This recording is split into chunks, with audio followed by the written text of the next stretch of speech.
Welcome to the Big Match Revisited, a chance to look back at the way football was televised 4 decades ago. This edition was shown in April 1977, when punk rock was in the news and the British transfer record was still just £350,000. Settle down for some football nostalgia with host and commentator Brian Moore.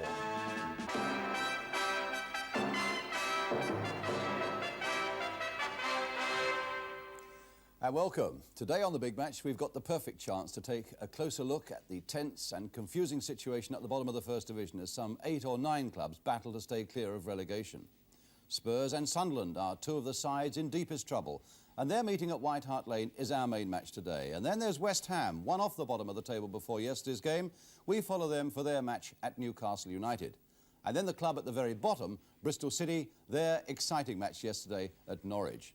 And away from the tension of that, hold on to your hats as we're going to blast you with the 20 best goals seen on ITV this season, some 8 minutes that make up an orgy of net busting for you. But first, let's go away to Tottenham. Spurs coming out for a match they know they must win to have a chance, a reasonable chance at any rate, of avoiding the drop. A side that's won only one of their last 6 games and now with a long injury list when least they wanted it.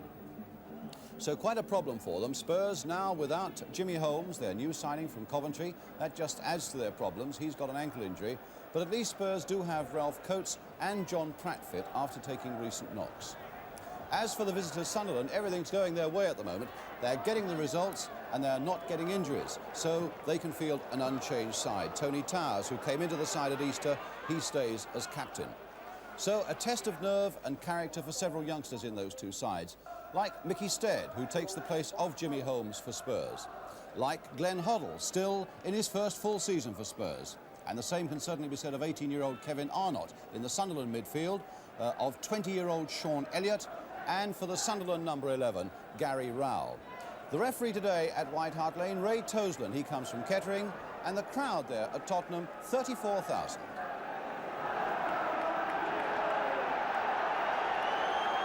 So Sunderland get this vital relegation game away. They're attacking the goal to our right in an all-yellow strip. Spurs in white shirts with black shorts. It's a question of the winner getting another chance, the loser coming some way towards getting the chop. But Sunderland with a brilliant run behind them at this stage of the season, really. Their last 11 games, they've lost only 2 of them. Here's Coates challenging Doherty. And the linesman on this side flagging, giving a free kick to Sunderland. 7 years since Sunderland were here, and the fellow in the middle there, Steve Perryman, played his first game for Spurs on that day in 1969 when Sunderland came here and won 1-0. He's the only player from the two sides on that day still with those two clubs.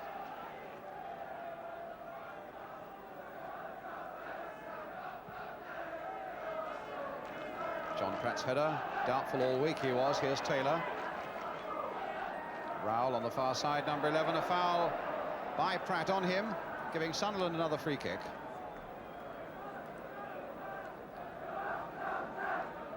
John Pratt.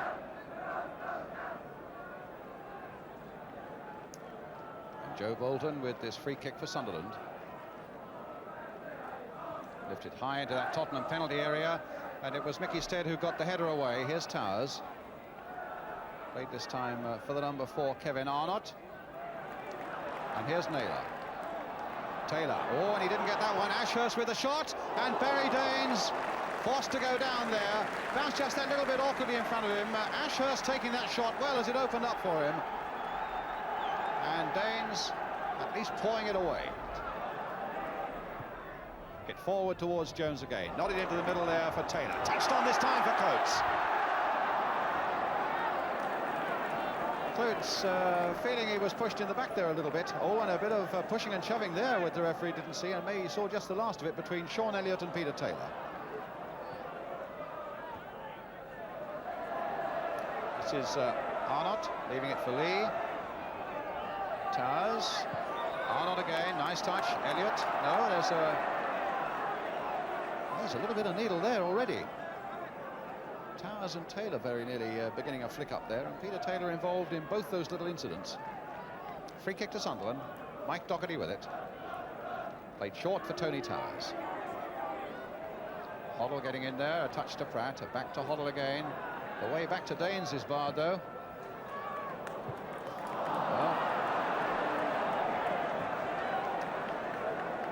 of nerve showing there.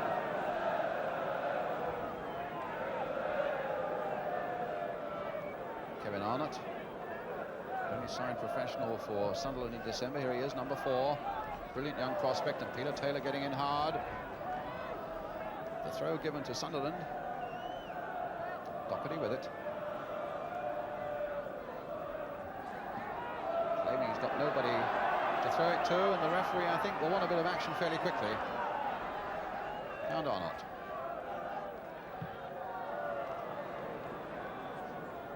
Well, amazingly, that ball didn't go out of play first time. It went for a throw in the end, which Doherty will now take in, and he's taken already for Sunderland. Here's Towers.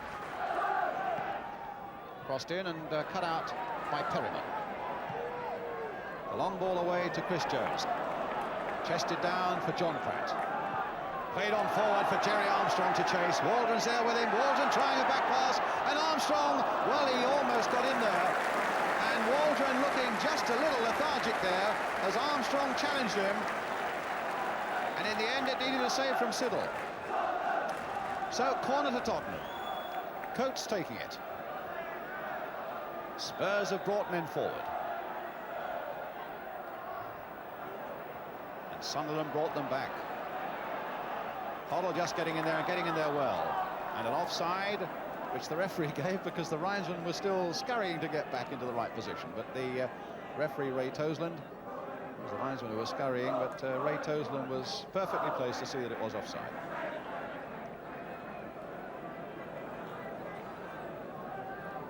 So, Mike Doherty. Coates with the header. Chris Jones. Now, that was Ashurst played that back there, and Bolton, a cushion header there back to Siddle. Before the number 7 for Tottenham, Chris Jones could get in there. Osgood in well and hard, but Arnott winning that one, and now another whistle, free kick. Perryman now, high towards Armstrong, and now for Chris Jones, linesman flagging. Well, we're getting a stoppage every 15 seconds and a pass back every 20 seconds at the moment. And so much time wasting that the whole afternoon is becoming a complete bore. I think the referee's got to play a bit of advantage to get a swing into this game as well.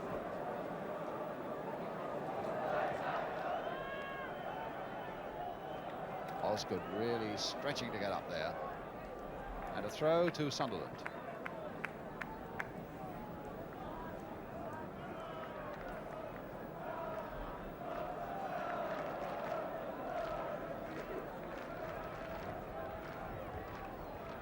Towers. Good long ball there by Towers, and in fact, Pratt seemed to be jumping at the Sunderland player. But the pass has gone astray, and it's with Doherty. Now with Lee. What a good cross as well there, Stead and Rowell on the far side. Here's Rowell. Turn back again for Towers. This could be promising for Sunderland, except that Coates is in there before Bolton. And away goes Ralph Coates now for Tottenham. Chris Jones in the middle. And across the face of that goal, hit nicely into space, in fact, and Siddle has to go diving down. Good work there by Coates. Tremendous run by him, and in fact a perfectly played ball, except that there was nobody quite up enough. Well, when you speak about the gusty wind, the hard pitch, the tension of the occasion, making all those allowances, it's still a pretty terrible first half. Taylor and Elliott getting involved again, and Taylor involved in a rather reckless tackle there on the young Sunderland number 8, right in front of the referee. And I would say Peter Taylor a little lucky to escape without a yellow card for that one.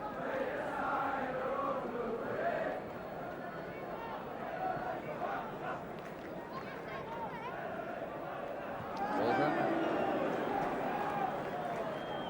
Even making all the allowances, it's been a pretty terrible first half. And in fact, mercifully, I suppose, for a lot of people, we've got a 10-minute break now as the whistle goes for half-time. Probably the most dreadful first 45 minutes we've had in a game this season. A lot of tension showing. The referee, Ray Toseland, very patchy in some of his decisions as well. And Spurs, for a match they've got to win, to make advantage count for these home games that they've got. 3 home and 3 away. A long way from getting the win they need. In fact, they haven't even mounted a serious shot in the first half. A half-time score, then. There's still a lot to come on the big match today. Spurs 0, Sunderland 0. We'll be right back with that second half.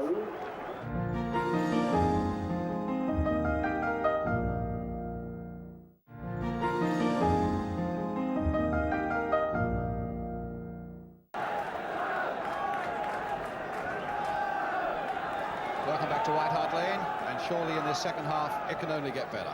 It really has got to, so far as Spurs are concerned. They must take full advantage of this home game to get 2 points. After today, both these sides are left with 2 at home and 3 away. And offside straight away, giving Sunderland a free kick. Absolutely imperative that Spurs get 2 points from this game.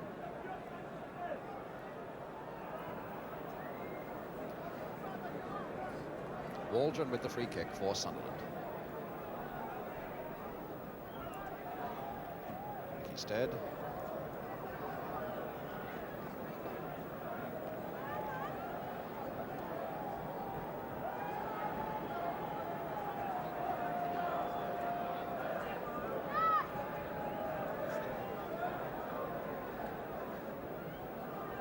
just too high for Stead. Here's Lee. Goal kick.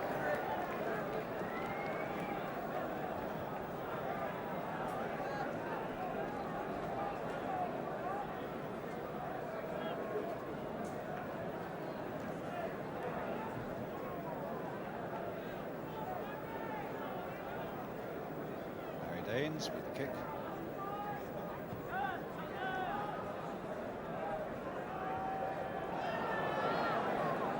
Bolton quite happy to let that go into touch and give a throw to Sunderland.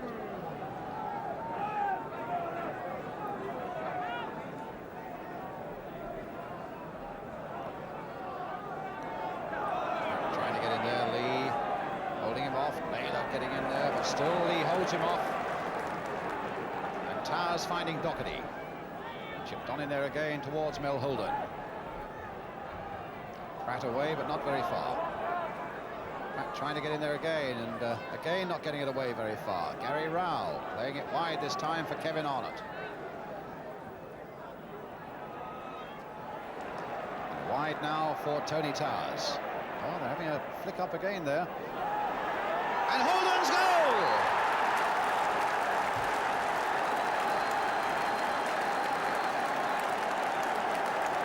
Well, what a blow for Tottenham that is. There was a bit of scuffling going on the far side there. It looked as though half the crowd and the players had their eye on that. And that long cross was hoisted in, and the big 6'2" man Mel Holden was up there.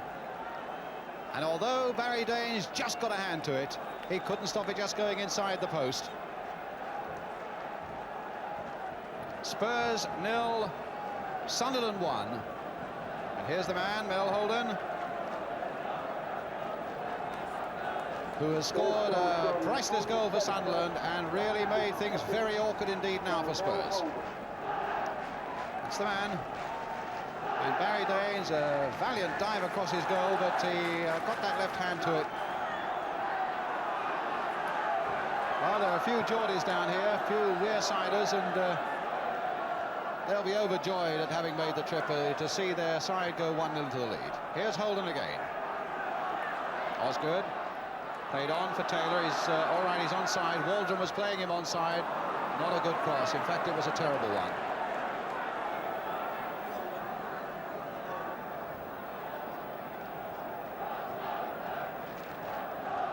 Well, there's a slight relief there inside the body of Jimmy Adamson. And Keith Collins, the Sunderland chairman, on the right. Taylor not able to get there. It's Rowell on the far side, and a free kick now given to Tottenham. Well, someone it looks as though is in danger of being booked for kicking the ball away. Kevin Arnott. Well, it's a yellow card for Kevin Arnott for kicking the ball away when there have been tackles in this game that are much more likely to do harm to everybody. Mind you, dissent has got to be punished, but I think you want consistency as well.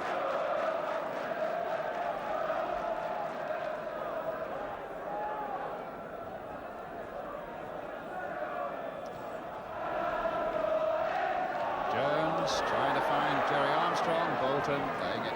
Great caution back to his keeper.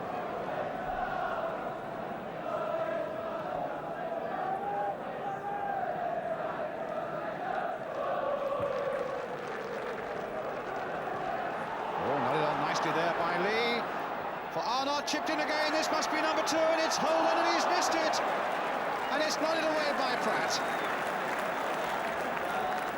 Well, what a let off there for Spurs. Here's Hoddle, and the ball played in again, and an offside there. What a... Well, in fact, while there's all the play's been going on in the centre of the field, both Barry Daines and Mel Holden down and needing a bit of treatment there. But what a remarkable escape for Tottenham, with some great work by Bob Lee, and a little pass there to Arnott, and what a lovely ball Arnott played inside, very unselfishly there for Mel Holden, and Holden just took a little too long. The ball careered into the air, and it was John Pratt in the end who managed to nod it away. Instead, playing it for Armstrong again. Oh, he's got in nicely there. Oh, that went hopefully across the face of that 6-yard area. A head in the right place would have tucked it wide of Siddle, but it wasn't there.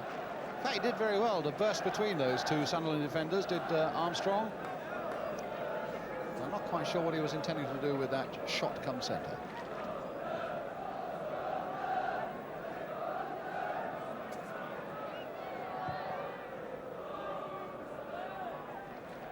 Osgood winning it fairly and cleanly. Jones. Hoddle. And Elliott beating him. I must say, from a distance on the field, that young Sunderland number 8 is a dead ringer for Kevin Locke of West Ham.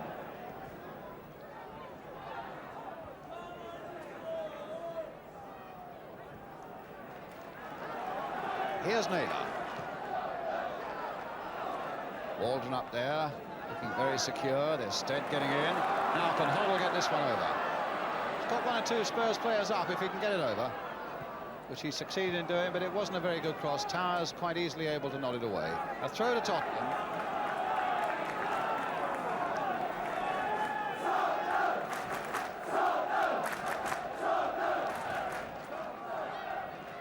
Ball played into Steve Perryman, who's gone forward now for Tottenham. Forsaken that back 4 position to linger with the front runners in the hope of snatching an important goal, which Spurs so badly want.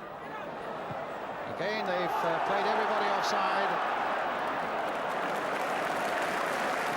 This time the linesman's been overruled by the referee, as Osgood made that great run from deep.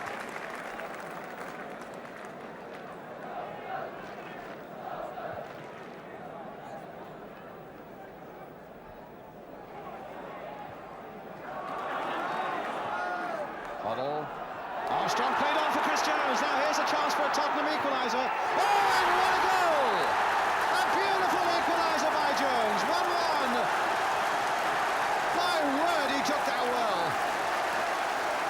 He really couldn't afford to miss. And it was abundantly clear he had no intention of missing. A ball played through beautifully there for Chris Jones. And as Sunderland tried to recover, wallop. Siddle no chance whatsoever, and Spurs get back into the game.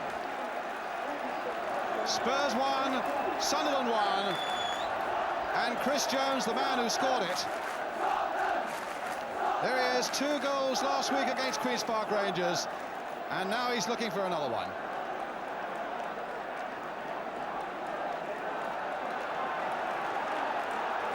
So now that'll get the Spurs crowd behind their team again.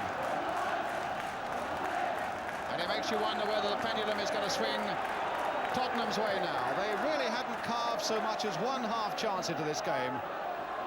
And it took a marvellous goal by Jones to bring them back into it. Stead going in hard. Dave Merrington in the middle there. Doug Collins on the right, the substitute.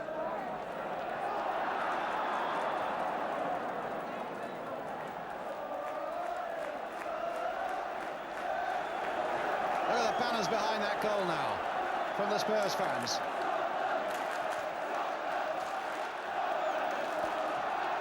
Perryman with the free kick. Jones running in towards it. Armstrong getting in there too, but the header wouldn't come for him. And Tony Towers got it away. Throw, an accidental handball. Good decision, linesman. Jones. Free kick, it has to be. A foul by Waldron, and he's going to get a yellow card.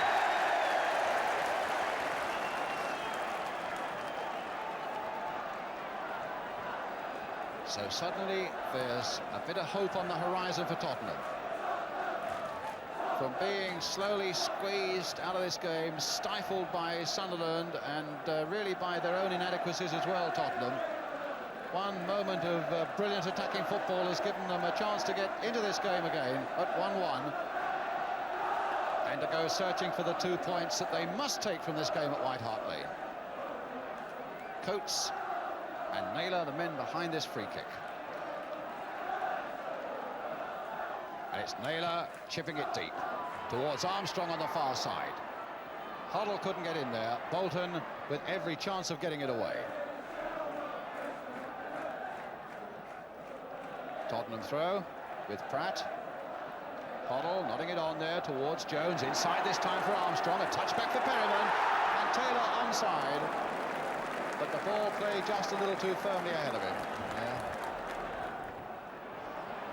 Naylor seemed to delay a moment there, and Sunderland have got men forward. Here's Towers lining up the shot and cracking it straight at Terry Naylor, and a corner for Sunderland.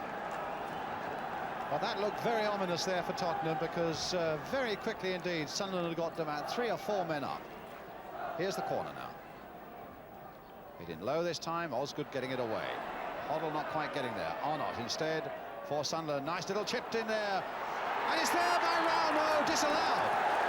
Referee has disallowed it. The linesman's gone roaring back into the middle, but the linesman, the referee rather, saw something there that he didn't like. And the goal was disallowed. Could it have been for offside? Turned into the back of the net there by Rao. Goal disallowed.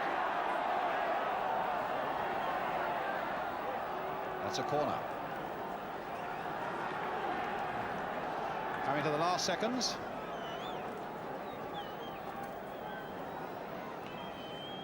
Well, equally, if I was saying a moment ago, if Spurs could grab something in the last few seconds, well, I suppose the same thing must be crossing the minds of the Sunderland supporters here now.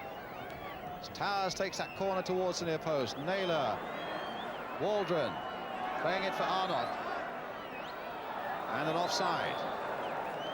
Well, I don't know what Tony Towers is doing, because that whistle had gone, the flag was up, and he's going to be booked. That's the third Sunderland booking, and 2 of them have been both Arnott and Towers for kicking the ball away.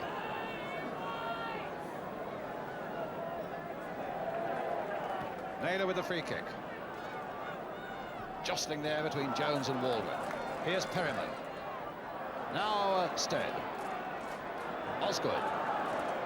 Played for Pratt. Sunderland with everybody back. Guarding this point. Taylor now. Well, he seemed to have set himself up with a half chance there. Oh, and a little chip there, just saved by Siddle as Perryman was in. Well, the first real brilliant touch we've had from Peter Taylor there as he crossed that ball in across the 6-yard area, and Siddle gathered it just before Perryman could get in. Tony Towers, the Sunderland captain there, I'm sure will be delighted with the point. And that's what Sunderland have got. And Spurs will be very disappointed indeed that they haven't made home advantage count to the extent that they've got 2 points in this game. Mel Holland scoring for Sunderland 2 minutes into the second half. And then 10 minutes after that, the number 7, Chris Jones, getting a blockbuster for Tottenham that made it 1-1. So the full-time score at White Hart Lane, Spurs 1, Sunderland 1. But a poor match, no disguising that, and for Spurs a very disappointing result, and there's no disguising that either. I thought Spurs looked aside engulfed by the importance of the occasion, and it did seem for one fleeting moment, some, 7 minutes from the end, that they might have surrendered both points when Gary Rowell got the ball into the net for Sunderland, only to have the goal disallowed. But a very good decision here by referee Ray Toseland. I was a bit critical of him during the course of the game. He looked a bit fussy to me, but I must say it was an excellent decision that had a bearing on the relegation issue. You can see as that ball comes in, Waldron and Rowell both offside, and certainly Rowell offside in this situation as he receives the ball there from Waldron. The linesman, in fact, was at this point running back to the centre of the field, but Ray Toseland saw the offside, gave it, and as I say, it was a good decision and a very important one as well. Well, after the game, I spoke to the two captains, and first of all to the Sunderland captain, Tony Towers, and I told him that it had struck me that they looked such an organised and disciplined side in defence. Yeah, well, as I say, like, this all goes credit down to the manager and Dave Merrington. As I say, when he come to the club, like, he's got his all discipline and organised. But not to get away from Chris, he took his goal brilliantly there. He smacked it on the turn and went back at net. Yeah. You had 3 players booked. You were one of them. Well, as I say, like, it was an hard game. It was a physical game. But I mean, you were booked for kicking it away, weren't you? Kicking the ball away. I think was it Gary Rowell also booked for kicking the ball away? Kicking it away. I think these are silly bookings, really. I don't think you should get booked just for kicking the ball away as an important match like this. Fouls, yes, but not just knocking the ball 10 yards away. There was a fair bit of niggling, though, wasn't there? Yeah, there was a needle match, as I say, Brian. I can't say it anymore. The thing is, it was an important match. And both teams were trying to get both points, and as we said, it was like a cup final, and it finished up stalemate. And time wasting as well, Tony? I mean, it's a bit of an inquisition, but there was a hell of a lot of time wasting, I thought, today. Yeah, well, as I say, Brian... I mean, was that deliberate? I mean, did you say we must slow it down, we must take our time over everything, or is this just a part of your game that you always play? Well, I think you've got to play it when you're playing away from home as well. And as I say, they put us under pressure a bit in the second half, you know, and I think Leeds used to do this in the old days. They used to go down injured and things like this. So, as I say, all credit to the manager. He comes and teaches us a few things. He taught you that? Well, of course. Well, make what you will of that. At any rate, next I spoke to the disappointed Spurs captain, Steve Perryman, and I raised with him the subject of Tottenham's poor scoring record in recent matches. The worrying thing from Spurs' point of view is that you really made so few chances in a match that you desperately had to win with home advantage as well. You haven't been scoring many goals lately. No, it's unfortunate. Since Jerry and Chris have been playing together because of the injury to John Duncan, the first 7 or 8 games they played together, we created more chances than we have the rest of the season, I thought. And just lately, the chances are starting to dry up a little bit. I didn't think we had too many at Arsenal and Bristol City.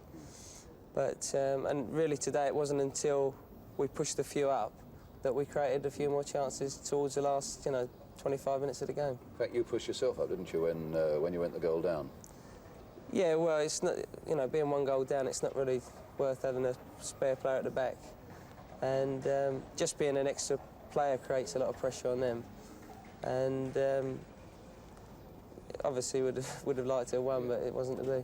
2 at home and 3 away now. I mean, to be realistic, you've got to face the possibility that it's going to be the 2nd division next year. Well, obviously there's a possibility, but you don't like to... Isn't it a probability now? No, I don't think so. I think we was in worse trouble, or as bad trouble 2 years ago, and we scraped out of it in the last game. You can just hope that the same's going to happen this year. But with the greatest respect, having seen today's game, even if I were an avid Spurs fan, I wouldn't see the form there that would give me a great confidence that it was going to happen in the next 5 games. Well, you're not a Spurs fan. It's hard to say, as I say, at this stage of the season, fear grips you a little bit. And to be quite honest, I don't think we'd have been bothered how the game went as long as we'd have come off there with 2 points today.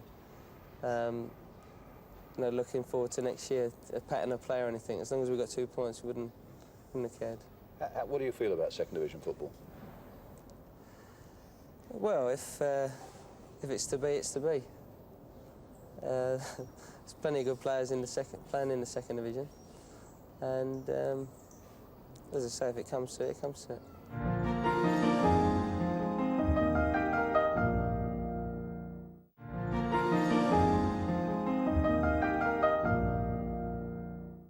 Well, sticking with the relegation scene, our second match today covers the plight of Bristol City. Their first year back in the First Division and now in serious danger of plunging straight back into the second, and such a friendly club too. But they began the day in bottom place without Chris Garland, without Keith Fear, and now visiting Norwich City at Carrow Road. Norwich themselves, of course, on the fringe of the relegation pack.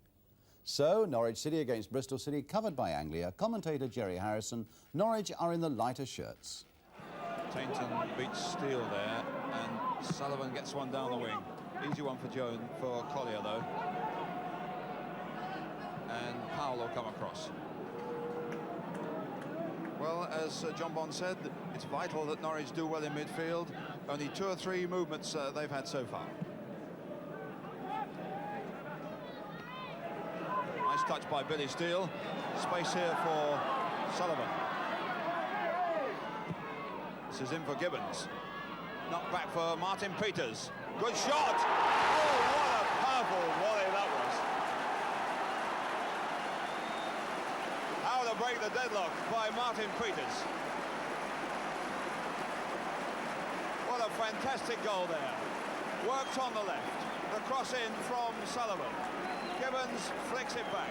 It seems a safe distance for Bristol City, but not the right foot volley from Martin Peters. Straight into the corner.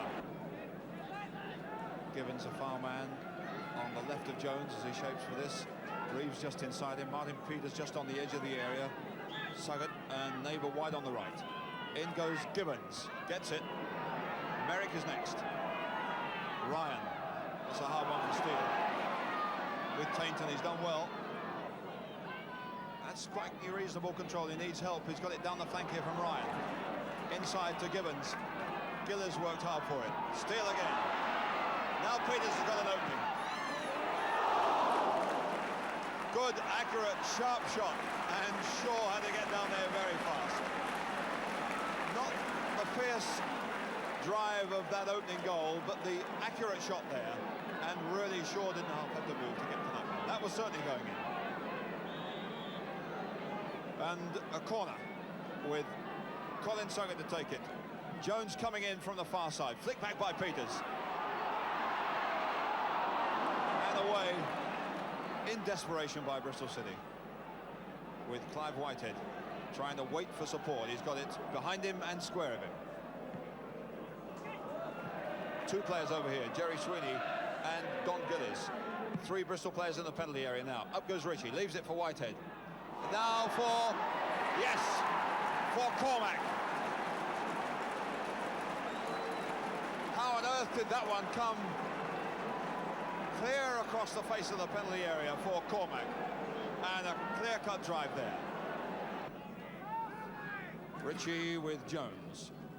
Tainton coming forward again. He's getting some physical stick out there. Ritchie and Jones. Gillis has gone into the middle. Steele gets it away, and I think Tainton was having a little bit of a retaliatory go there.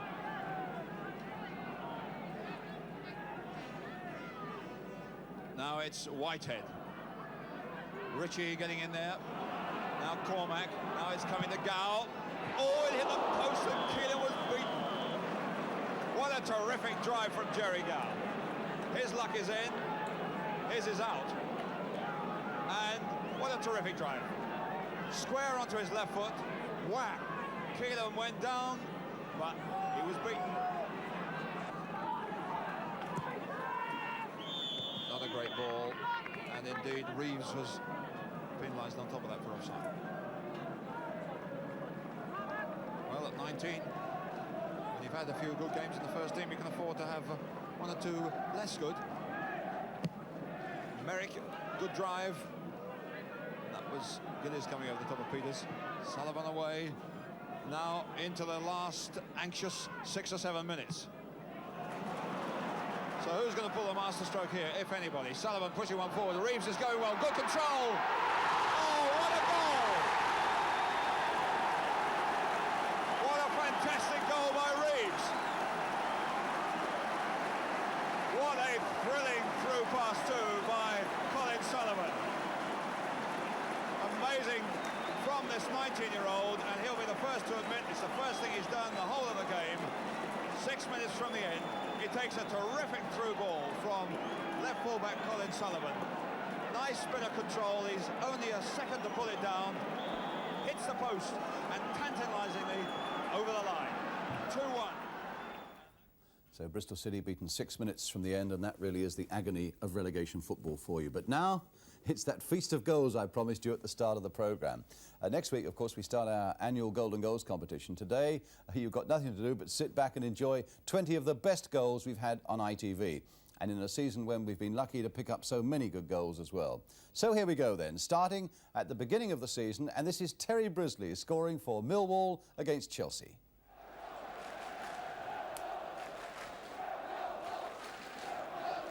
Salvage. Seasman. All good play by Seasman. Salvage again. Got to the byline. Nice cross coming in.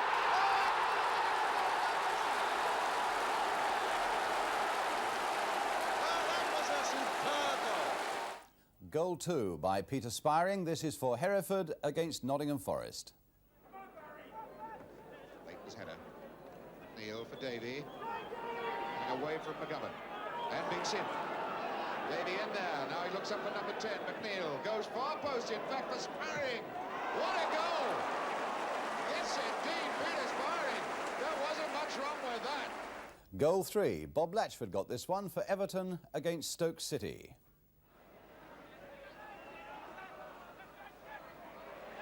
Lyons.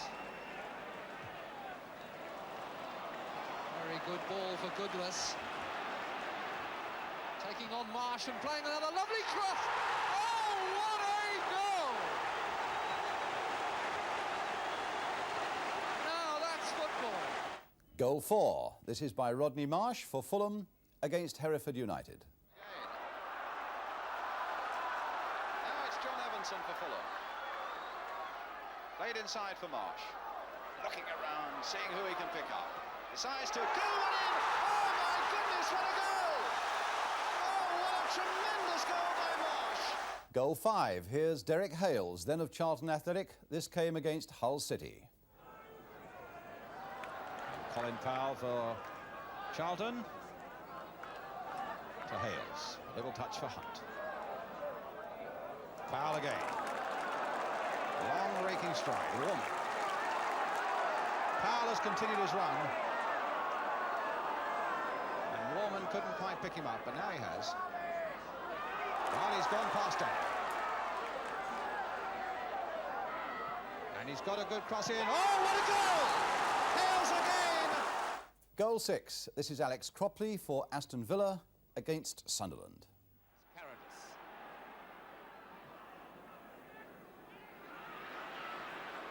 Look at Cropley. Oh, it's a beautiful one. A splendid goal. Oh, that really was quick thinking by Alex Cropley. Goal 7. Stan Bowles for Queen's Park Rangers against Sunderland. Not a play yet. But now they can come away. And Thomas, the man, probably the fastest of all, and Bowles onside. Siddle's come roaring out of his goal. Now what will Bowles do? Onto the left foot he'll hope. No, onto the right foot. That's there, that's 2, and that's Bowles. Goal 8. It's Sammy Nelson's for Arsenal against Birmingham City. Still got it again now. And here's Armstrong. Arsenal now in a position to dictate terms here with Birmingham down to 10 men. Brady putting it across for Sammy Nelson. He's hit it well! Goal 9 from the same game. Trevor Ross for Arsenal against Birmingham City. Rice. Brady. Ross up with him. Here's Trevor Ross. Oh, and what a goal again! Goal 10. Trevor Wymark for Ipswich Town against West Bromwich Albion. Truitt doing well to get that one against Osborne. Burley keeping it in well. Wymark to Mariner. What a beautiful opening. Oh, what a goal! It's got to be the goal of the season so far.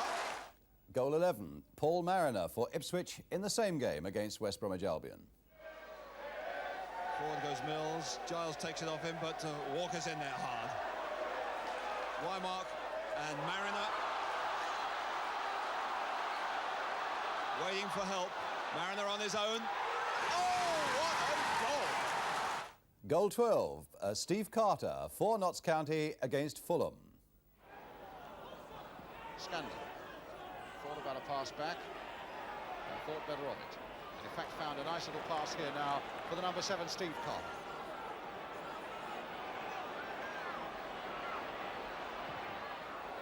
Oh, what a goal! Goal 13, George Best for Fulham against Oldham Athletic.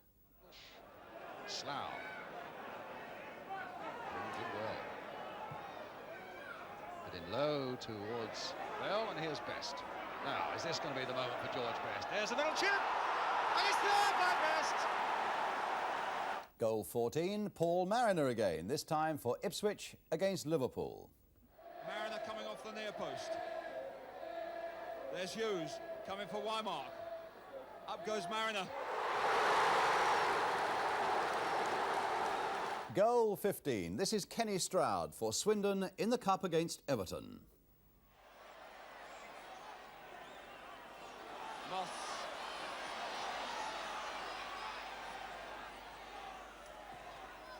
Sirrett's little flick. Stroud. What a good shot! Oh, what a tremendous goal! What a tremendous goal by Kenny Stroud! Up to goal 16, Alan Taylor for West Ham against Arsenal. Taylor.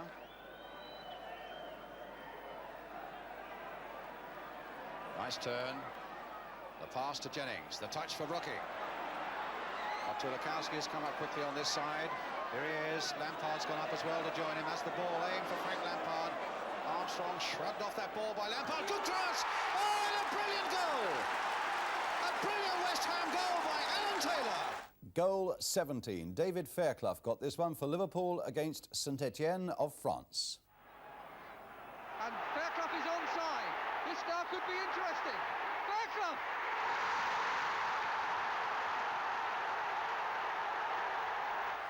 Goal 18, again David Fairclough, this time for Liverpool against Middlesbrough.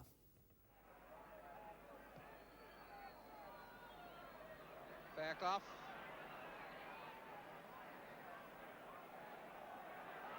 Fairclough going for the left foot.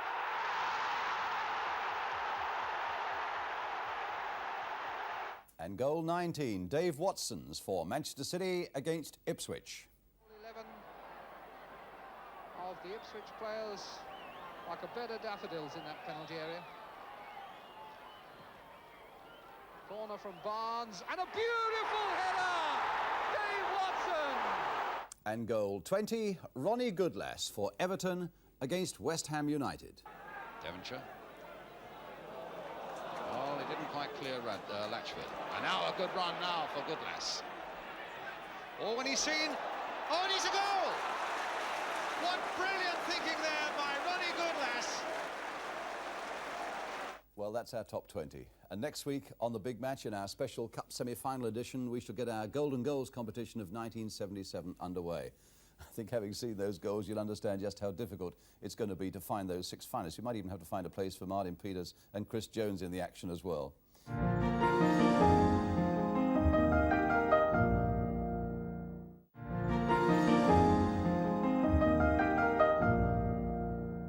We got some more action now from yesterday, and it's West Ham's visit to Newcastle. West Ham won off the bottom at the start of the day, and now covered by the cameras of Tyne Tees television with commentator Kenneth Wolstenholme, West Ham are in the white shorts.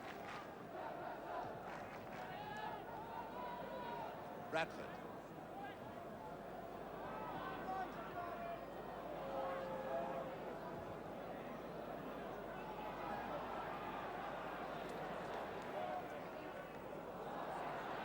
To West Ham. Number 3 is Frank Lampard.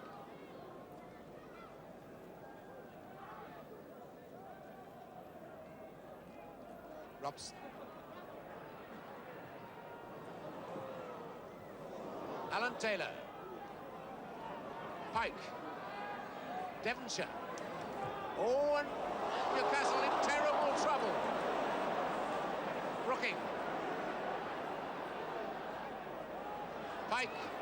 That's over the top. But for a moment, Newcastle were in terrible trouble. Nice to see Pike keeping his cool when the ball came out to him. He had to try the lob.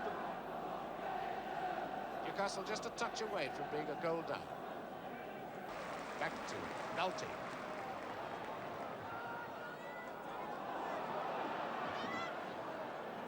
Taylor is railing up the meaning of Garling, who's suffering from lack of really good support. Brooking to Devonshire. Got hit with the outside of his foot, swerving in towards Devonshire. Devonshire, great shot. That really was a beauty. That really was a beautiful shot by young Alan Devonshire. But the beginning of this season was in non-league football. Garling. Snapping up the ball in defence. Now Natras has gone down the middle. This is Natras. Barrowclough in the centre forward position. Cannell putting it across. Here comes Craig. And that one hit Devonshire.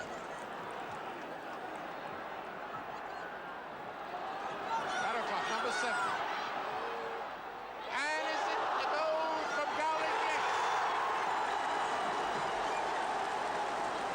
After 45.5 minutes, we're in the time added on for injuries. Garling has put Newcastle in the lead. And that just shows you that even when you seem to be playing badly, suddenly you get the breaks. And Garling snapping up that loose ball, it's a half a chance, knocking it into the back of the net, and that's very rough justice as far as West Ham are concerned. Brooking going to take the kick himself.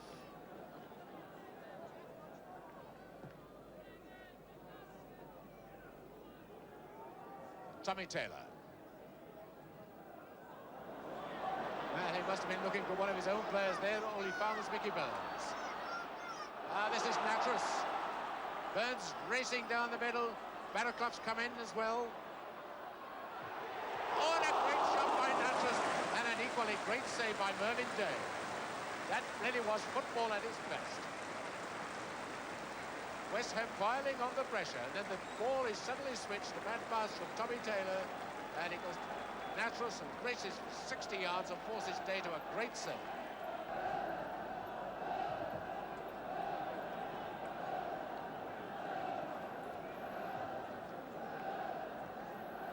Tommy Taylor, and Alan Taylor's got it. He's got Robson inside him, and there's Radford.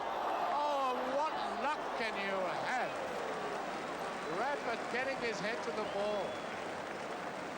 And even now it's a goal kick. Radford got his head to it. It seemed 1,000,000 to 1 on a goal. And there was Mike Mahoney falling, slithering, sliding all over the place, and the ball just hit him.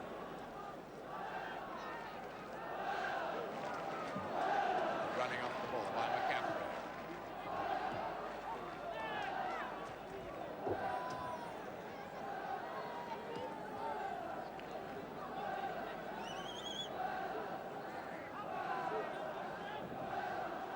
Natras screening the ball with his body and now getting it back to Burns. Now West Ham could be in trouble. They are in trouble, and 2 down. Cannell. And as the ball was played to Burns, he beat his man beautifully. Centred. Day only half punched it away, and when the ball was returned, there was Cannell. Ball returned by Garling, and Cannell just heading it over the line to make the scoreline 2-0. Robson, not a good pass, easily intercepted by Kennedy.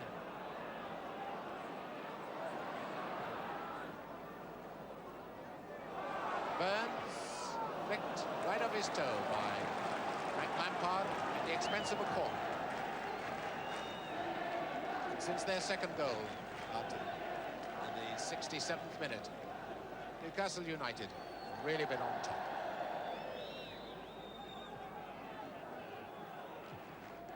Craig, Garling, and it's the 3rd goal. And was strong. The corner headed back in, and Nolte was there to put it 3-0. 11 minutes to go. So that's the bottom now. Sunderland are just one place above Derby with 37 games played, also for 28 points, as confused as ever. And really some important games being played this week at the relegation areas. Wednesday is the crucial night when Spurs go to Aston Villa, West Ham go to Derby and Stoke play Bristol City. Next Saturday, the big ones there, of course, are Stoke v Spurs, Sunderland v Derby, West Ham with no league game because, of course, they should be playing Manchester United in a cup semi-final. Indeed, it's cup semi-final next week. Today, though, we leave you by reflecting on the relegation situation. The goal that still gave Spurs a bit of hope, and one by Martin Peters of Norwich that did a good turn for his two former clubs, Spurs and West Ham. Hoddle.